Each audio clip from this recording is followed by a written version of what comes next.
ukuntu umuntu aguhamagara utarasevinze nimero ye kuri phone yawe ariko amazina ye ukahita uyabona n'aho aherereye imyirondoro ye yose bakahita bayiguhereza. Niba ushaka kumenya uburyo ki babikoramo ino video yabigufashamo. Mbere ko dutangira kana kuri ako gasabura k'umutuku kari ku ifoto yanjye following ni button following, umbwira ikindi kintu nakwigisha muri comment nze tukirebe muri video ikurikiraho. Bigenda bite rero? Ngwino kuri Play Store cyangwa se App Store ku bakoresha iPhone cyangwa se iOS, ushake application bita Truecaller.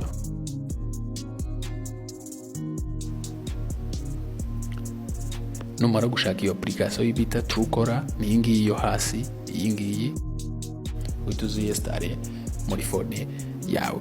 Ahangaha numara kuyestara ukayemerera ukayihereza uburenganzira kuri phone yawe, umuntu wese uzajya uguhamagara waba ufite nimero ye waba utayifite, izina abantu benshi bakunze kumusevingaho niryo bazajya bahita bakwereka n'aho aherereye n'imyirondoro ye. Truecaller yacu urabona ko imaze kugera muri phone. Icyo dukora uraza ugahita ukanda get started, harangiza uga settinga bagakura aho kuri hano hejuru kuri none ugashyira kuri Truecaller, ukemerera zino setting karizo zikora, warangiza ugakanda kuri continue, ugakora allow n'ama message byose, warangiza ukagenda ukanda next, wasoza ugahita ushyiramo email ushaka ko bazajya ba accessingaho.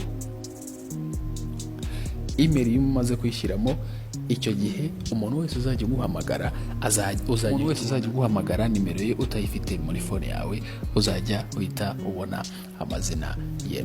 Nizere ko ino video igufashije, sharing no ku nshuti zawe zibashe kubona zino tips. Ndagira ngo mbamenyeshe ko iyi ariyo account nshyashya ya IT Panda, abari barambuze no kumfollowinga tukongera tukabana nk'uko twari dusanzwe tubana. Thank you so much.